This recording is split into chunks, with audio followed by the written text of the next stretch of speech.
उसके पति को थी नशे की लत, फिर पत्नी ने कर दिया पति का कत्ल, जिसके बाद 10 दिन तक दफन रही रिश्तों की लाश। उस बीवी ने खूनी बदला लिया। नमस्कार, न्यूज स्टेट पर क्राइम कंट्रोल देख रहे हैं आप और मैं हूं आपके साथ पूजा खंडूरी। उन्नाव जिले के एक घर के आंगन की खुदाई हुई तो 2 फीट गहरी जमीन के अंदर से बाहर आई एक लाश। वो लाश उस शख्स की थी जो बीते 12 दिन से लापता था और 10 दिन तक जमीन के अंदर दफन रहा। लेकिन हर जुर्म की तरह इस जुर्म का भी खुलासा हुआ और फिर सामने आई कातिल पत्नी की वो दहला देने वाली हकीकत, जिसको जानने के बाद पूरा का पूरा गांव सहम गया। उस कातिल पत्नी की पूरी सच्चाई बताएंगे, लेकिन उससे पहले देखिए क्राइम की सुर्खियां। प्रस्तुत करता क्विक हील। आपके पीसी में कौन रहता है, वायरस या क्विक हील? हरदोई में बेचने की मां की हत्या, शराब के पैसे ना देने पर दिया वारदात को अंजाम, सर पर ईंट मारकर उतारा मौत के घाट। लखनऊ के मोहनलालगंज में मिला हत्या के आरोपी शख्स का शव, मृतक के परिजनों ने जताई हत्या की आशंका। 2 साल पहले जमानत पर बाहर आया था मृतक। ग्रेटर नोएडा में कार लूटने वाले गैंग का पर्दाफाश, पुलिस की गिरफ्त में 2 शातिर कार पार्किंग करने के बहाने चुरा ले जाते थे गाड़ियां।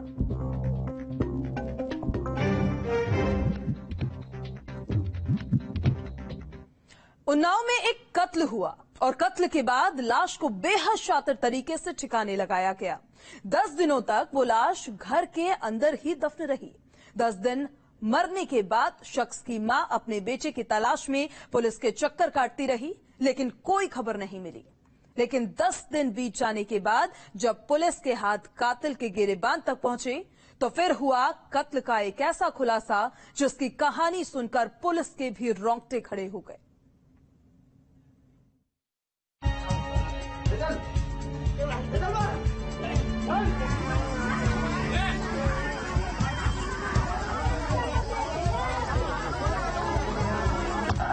पत्नी का इंतकाम, दर्दनाक अंजाम।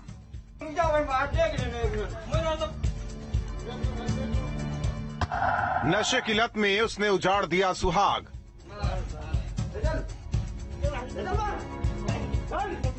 घर के आंगन में दफन रिश्तों की लाश।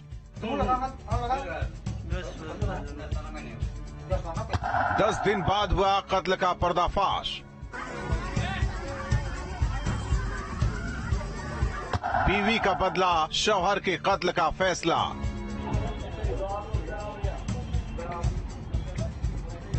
दो गज जमीन से बाहर आई सच्चाई।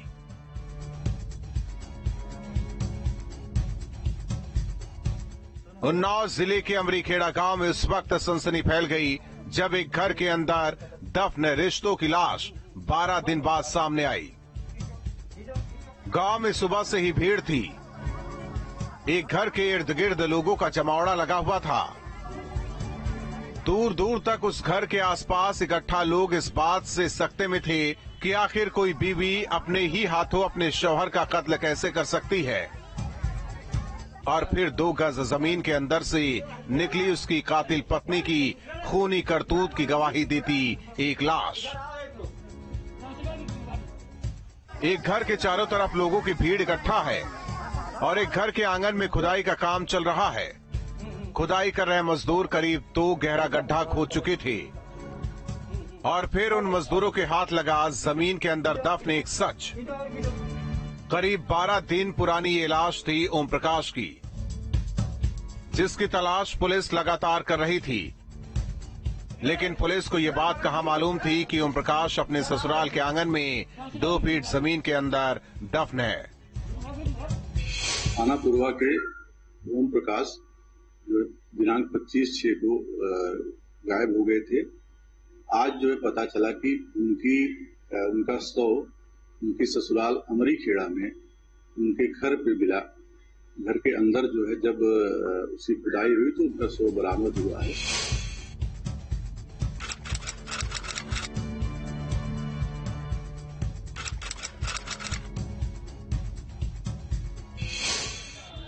इस वारदात की कड़ी जुड़ती है बीते 18 जून से, जब मंगतखेड़ा गांव के रहने वाले ओम प्रकाश अपने ससुराल अमरीखेड़ा पहुंचा लेकिन ससुराल पहुंचने के बाद से ओम प्रकाश मानो एकदम लापता हो गया।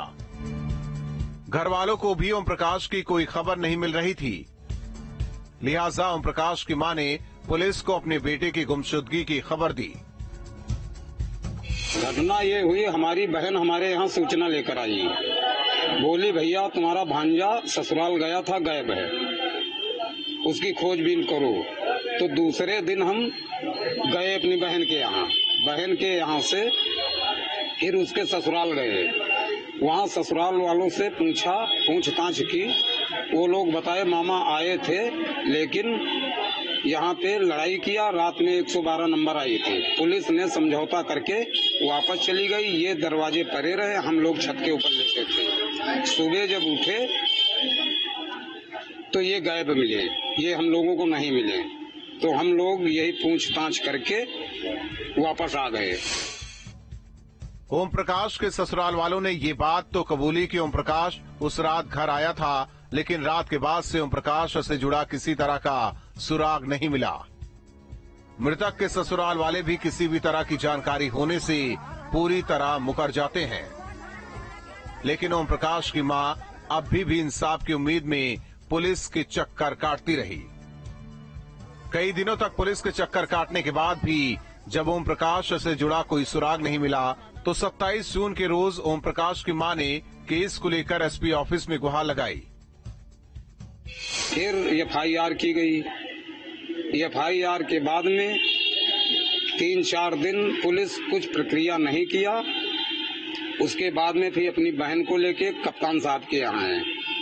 जब कप्तान साहब के यहाँ पहुंचे तो यहाँ से कप्तान साहब ने अनुमति दी कि हम आपको जिंदा या मुर्दा मिले, हम खोज के माता जी देंगे, आप मत परेशान हो, निश्चित रहो। उन्नाव के एसपी दिनेश त्रिपाठी ने जब इस केस में कड़ी कार्रवाई का आश्वासन दिया तो पुलिस भी एक्शन मोड में आई, जिसके बाद पुलिस ने ओम प्रकाश के ससुराल वालों से पूछताछ में तेजी लाई। क्योंकि ओम प्रकाश अपने ससुराल से ही लापता था, लिहाजा शक की सुई सीधे मृतक के ससुराल वालों पर घूमी। और फिर ओम प्रकाश की पत्नी से जब पुलिस ने सख्ती से पूछताछ की तो पुलिस की पूछताछ में ओम प्रकाश की पत्नी आखिरकार टूट ही गई, जिसके बाद उसने अपने जुर्म की सच्चाई को कबूल की और ओम प्रकाश की पत्नी ने अपने जुर्म की हकीकत बयां की।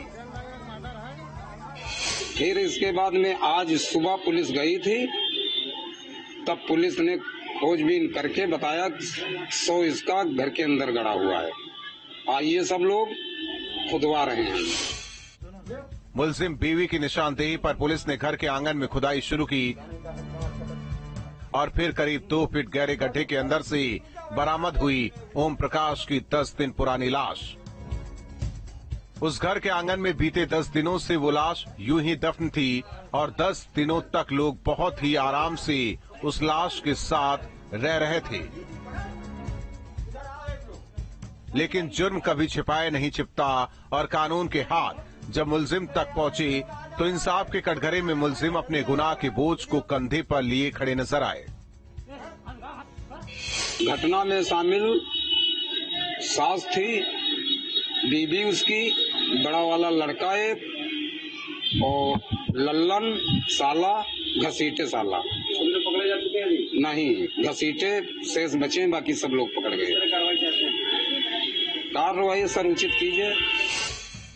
अब तक हुई तफ्तीश में ये बात सामने आ चुकी है कि 5 लोगों ने मिलकर ओम प्रकाश को मौत के घाट उतारा और फिर लाश को घर के आंगन के अंदर ही दफना दिया गया। मगर घर के अंदर मौजूद उस कब्र से सच्चाई का ताबूत बाहर आया, जिसके बाद हुए ऐसे कत्ल का खुलासा जिसमें मुलजिम कोई और नहीं बल्कि मरने वाले उस शख्स के ससुराल के ही 5 लोग निकले। प्रथम दृष्टया उनकी पत्नी के द्वारा उनकी हत्या कर सौ गाड़ देने की बात प्रकाश में आई है और भी गहन जानकारी की जा रही है। इसमें उनके साथ और कौन कौन लोग शामिल थे उस संबंध में अग्रेतर विधिक कार्रवाई की जा रही है। 2 फीट गहरे गड्ढे में उन 5 मुलजिमों ने अपने जुर्म को छिपाने की साजिश रची। कत्ल के पीछे वजह थी पति से जुल्म और नशे की लत से तंग एक पत्नी, जिसने अपने ही हाथों अपने सुहाग के कत्ल की साजिश रची। लेकिन उसके जुर्म 12 दिन के बाद आखिरकार खुल ही गए और सच्चाई सामने आने के बाद अब तक पुलिस 4 लोगों को हिरासत में ले चुकी है। लेकिन उन्नाव जिले के 2 गांव इस वारदात से दहले हुए हैं, क्योंकि किसी ने भी नहीं सोचा होगा कि नशे की लत का अंजाम इस कदर खौफनाक होगा। बीवी अपने शौहर से कातिलाना इंतकाम लेगी। क्राइम कंट्रोल के लिए उन्नाव से राहुल शुक्ला के साथ टीम न्यूज स्टेट। वो बीती रात घर से निकला, सारी रात घर से गायब रहा। जब घर वालों को उसकी फिक्र हुई तो पूरा इलाका छान मारा, लेकिन कहीं कोई सुराग नहीं मिला। सारी रात वो लोग उसकी तलाश करते रहे, लेकिन वो तलाश खत्म हुई घर के ही पास बने एक तालाब के किनारे, जिसमें तैरती हुई एक लाश बरामद हुई। अब सवाल ये कि लखनऊ के मोहनलालगंज में क्या उस रात कोई कत्ल हुआ था, और कौन है वो जिसने उस शख्स को रात के अंधेरे में मौत की नींद सुला दिया।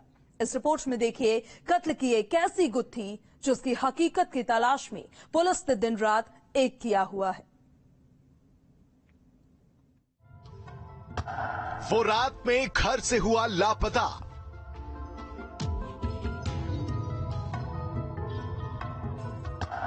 सारी रात नहीं मिला कोई भी सुराग। तालाब के किनारे से बरामद हुई लाश।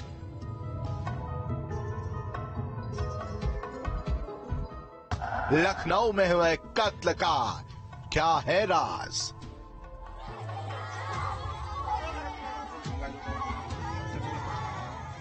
लखनऊ के मोहनलालगंज में बने घर के अंदर मातम है।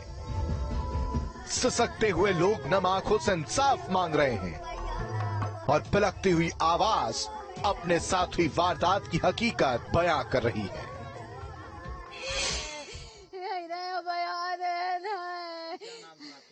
दिलीप 6 बजे निकले, 6 बजे शाम का, रात बीत गए।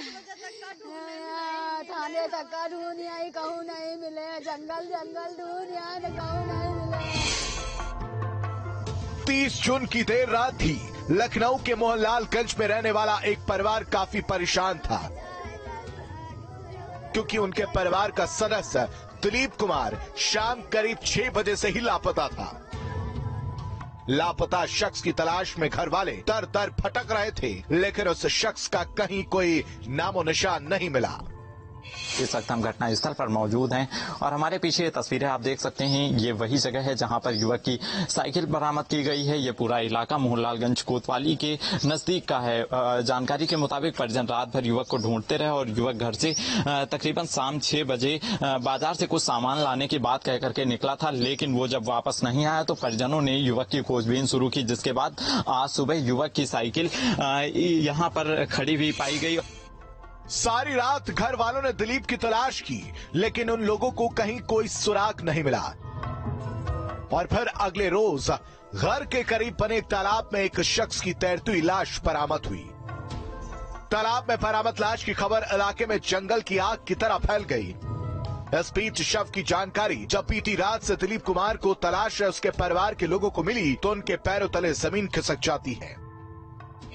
घर में परिजनों से बाजार से कुछ सामान लाने की बात कहकर निकले दिलीप का आज सुबह तकरीबन 8 बजे शव इसी तालाब के किनारे उतराता हुआ देखा गया, जिसके बाद मौके पर पहुंची पुलिस ने शव को कब्जे में लेकर भेजा है। परिजनों ने पड़ोसी युवक संतराम पर हत्या का आरोप लगाया है और कोतवाली में शिकायत करने की बात कही है। फिलहाल पुलिस का कहना है कि युवक की प्रथम दृष्टया तालाब में डूबने से मौत जाहिर हो रही है। पोस्टमार्टम रिपोर्ट आने के बाद तथ्य स्पष्ट हो पाएंगे।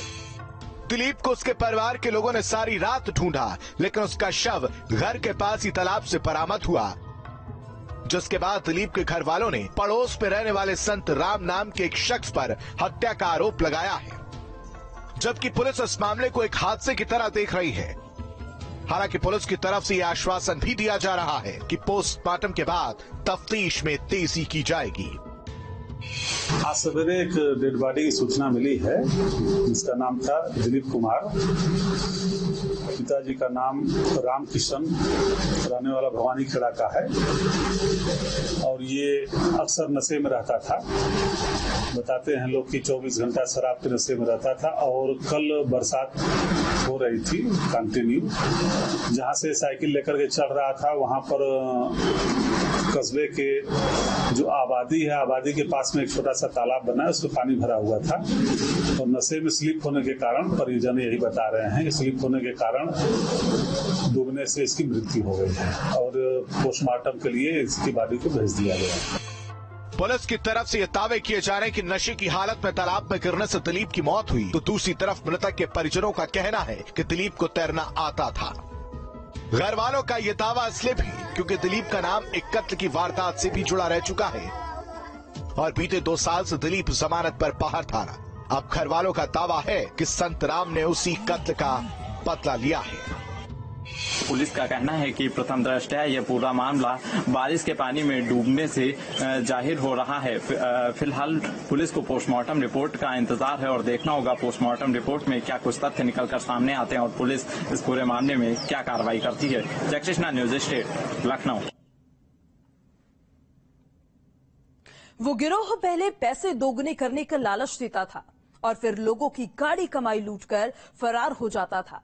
उनकी ठगी का शिकार हुए लोग सिर्फ उनकी तलाश करते रह जाते थे, लेकिन वो शातिर बहुत ही आराम से अपने शिकार के लाखों रुपए लेकर फरार हो जाते थे। पैसे डबल करने का लालच देकर अब तक उन शातिरों ने करोड़ों की हेराफेरी कर ली थी, लेकिन उन शातिरों की काले धंधे की कमाई पर प्रशासन ने जब एक्शन लिया तो उसके बाद हुआ बुलंदशहर में हेराफेरी करने वालों का सनसनीखेज खुलासा। अपराधी अशोक कुमार रघुवीर सिंह पुलिस स्तर पे आपराधिक मामला भी घोषित हो चुका है एवं हमारे थाने पर इसको सक्रिय एवं लॉकडाउन में चिन्हित किया गया है। बुलंदशहर के घोटालेबाज पर शिकंजा, पैसा डबल करने का देता था लालच। चिटफंड की आड़ में होती थी चीट। थाना क्षेत्रों में धोखाधड़ी की कार्रवाई की गई है। आरोपियों की करोड़ों की संपत्ति कुर्क।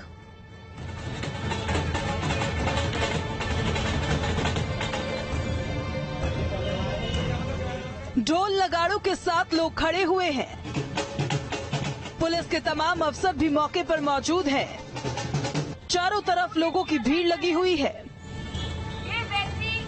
और पुलिस तेज आवाज में एक मुजरिम के अपराधों का ऐलान कर रही है। आम जनता से धोखाधड़ी कर उनके पैसों को हड़प लिया है और हड़प कर अपने धन की अर्जित की है। ये तस्वीरें उसी कुख्यात अपराधी पर प्रशासन के एक्शन की गवाह है, आम जनता से धोखाधड़ी कर उनके जिसने लोगों को पैसे दोगुने करने का झांसा दिया और फिर इस झांसे में फंसाकर तमाम लोगों की जिंदगी भर की कमाई को लेकर फरार हो गया। चिन्हित किया गया है। इनके द्वारा उस गिरोह ने चिटफंड की आड़ में 40 से ज्यादा लोगों से करोड़ों की रकम की हेरफेर की और फिर अपने शिकार को चूना लगाकर वो शातिर फरार हो गया।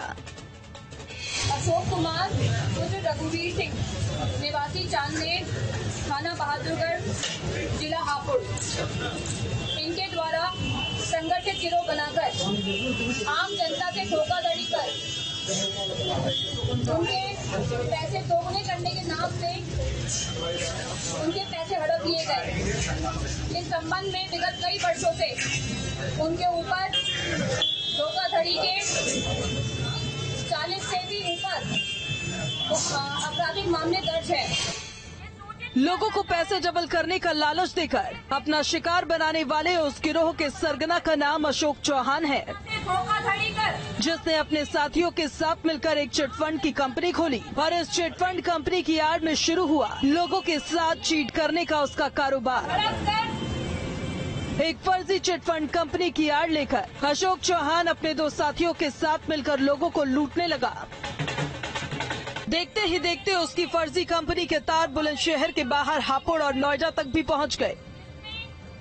बुलंदशहर के थाना नरसेना, स्याना, औरंगाबाद एवं जिला हापुड़ के थाना बहादुरगढ़ जिला गौतम बुद्ध नगर के थाना बादलपुर में धोखाधड़ी के बेहद और बहुत सारे मामले दर्ज है। इस संबंध में इनके ऊपर गैंगस्टर की कार्रवाई की गई। अशोक चौहान ने अपने साथियों के साथ मिलकर तमाम लोगों को अपना शिकार बनाया और फिर उनका पैसा लेकर फरार हो गए। लेकिन अशोक के पापों का घड़ा धीरे धीरे बढ़ता जा रहा था और फिर एक रोज लोगों से धोखाधड़ी करने वाले और शातिर के नाम के साथ गैंगस्टर का तमगा जुड़ गया और मुलजिम की तमाम संपत्तियों को पुलिस ने कब्जे में लेना शुरू कर दिया।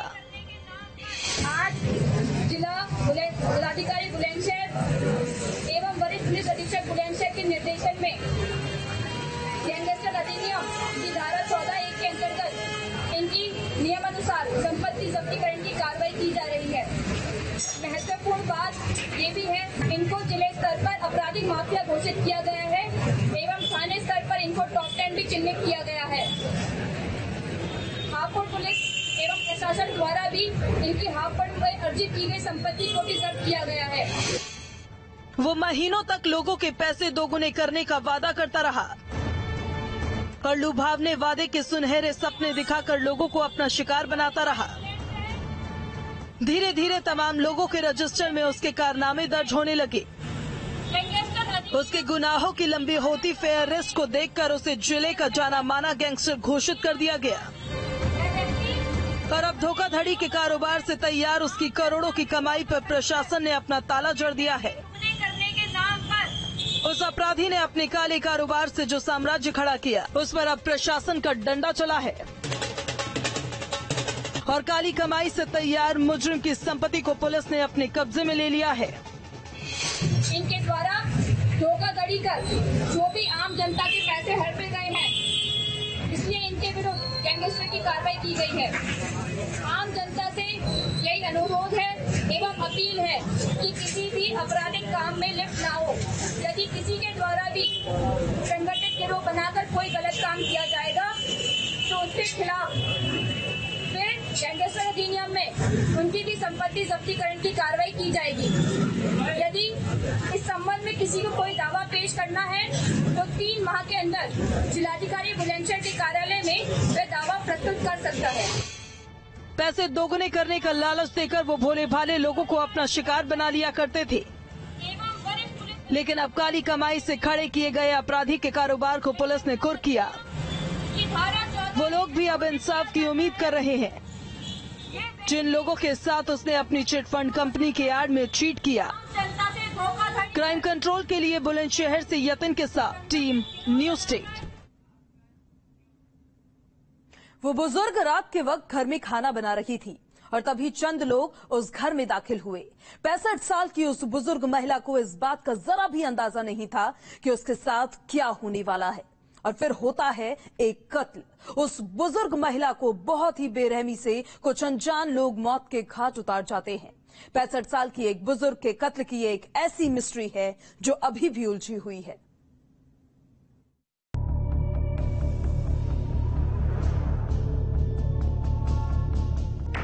बुजुर्ग महिला की मर्डर मिस्ट्री।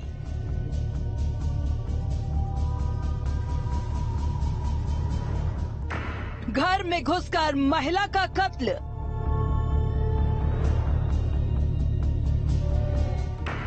अनजान लोगों ने उतारा मौत के घाट।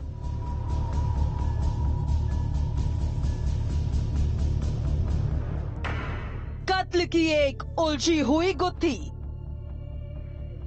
मिर्जापुर के उस घर के अंदर हर तरफ खून ही खून था। इतना खून कि घर का फर्श सुर्ख लाल रंग से रंग गया। इतना खून कि हर तरफ कत्ल के निशान बिखरे हुए थे।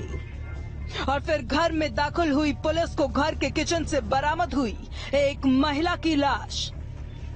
65 साल की एक बुजुर्ग महिला का चंद अनजान लोगों ने बहुत ही बेरहमी से कत्ल किया और फिर लाश को मौके पर छोड़कर फरार हो गए। तस्वीरें मिर्जापुर जिले के कैलाश नगर गांव की है, जहां देर रात हुए कत्ल की एक वारदात से इलाका दहल उठा। रतनपुरी थाना क्षेत्र के कैलाश नगर गांव में करीब 8:30-9 बजे के आसपास एक वृद्ध महिला की चाकू मार करके हत्या की गई है।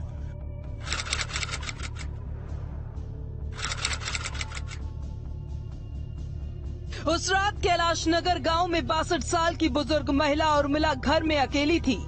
रात के वक्त घर में खाना बनाते समय चंद लोग दाखिल होते हैं और फिर किचन में ही उन लोगों ने धारदार हथियार से उर्मिला पर हमला कर दिया। बदमाशों ने बहुत ही बेरहमी से उर्मिला के हाथ पैर काट दिए और फिर गर्दन पर चाकू फेर कर उनको मौत की नींद सुला दिया। इसमें पंचायतनामा पोस्टमार्टम की कार्यवाही की जा रही है। अभियोग पंजीकृत किया जा रहा है। 4 टीमें गठित की गई हैं। आशा है कि शीघ्र ही घटना का अनावरण कर दिया जाएगा। मृतक उर्मिला अपने घर में अपने 2 लड़कों के साथ रहती थी, लेकिन उस रोज लड़के घर पर मौजूद नहीं थे। इसी बीच चंद लोग घर के अंदर दाखिल हुए और महिला पर ताबड़तोड़ वार करके उसे मौत के घाट उतार दिया। वारदात की खबर मिलते ही पुलिस मौके पर पहुंची और मामले की तफ्तीश पुलिस ने शुरू की। हमारी टीमें लगातार लगी हुई हैं सर्विलांस पे भी और टेक्निकल एविडेंस इकट्ठी करने पे, और क्षेत्र में भी एविडेंस कलेक्ट किया जा रहा है। शीघ्र ही घटना का अनावरण किया जाएगा। फिलहाल लाश को कब्जे में ले लिया गया है। मौका वारदात पर मौजूद सबूतों के आधार पर जांच जारी है, लेकिन अभी तक कत्ल की ये वारदात पुलिस के लिए एक पहेली बनी हुई है। अनजान लोगों की तलाश में पुलिस जुटी हुई है और 65 साल की उस बुजुर्ग की मौत की मिस्ट्री को सुलझाने की पुलिस कोशिश कर रही है। क्राइम कंट्रोल के लिए मिर्जापुर से रविंद्र के साथ team news state. Crime control में अभी के लिए बस इतना ही, लेकिन हमारी आपसे अपील है कि सतर्क रहिए और सावधान रहिए। अपने आसपास रहने वाले हर उस शख्स पर नजर रखिए जो आपको संदिग्ध लगता है, ताकि कोई अनहोनी आपके दरवाजे पे दस्तक न दे दे।